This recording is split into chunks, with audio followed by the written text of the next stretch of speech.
ஒன்னும் போதான். இவன் என்ன நினைச்சுக்கிட்டான் நம்மள? நான் ஒரு நாளைக்கு 1000 கொள்கை கிரியேட் பண்றேன்.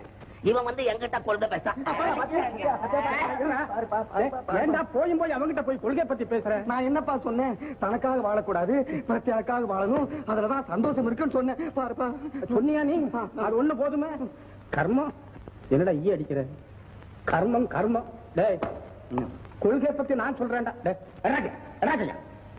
டேய் பிரத்யானுக்காக வாழக்கூடியவனுக்கு தனக்குன்னு ஒரு வயர் இருக்கப்படாதா?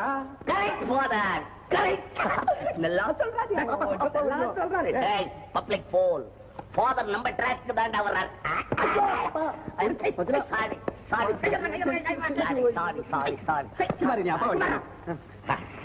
அடிக்கிறியா? இல்ல சும்மா அடிக்கிறேன். ஒன்னும் போதான்.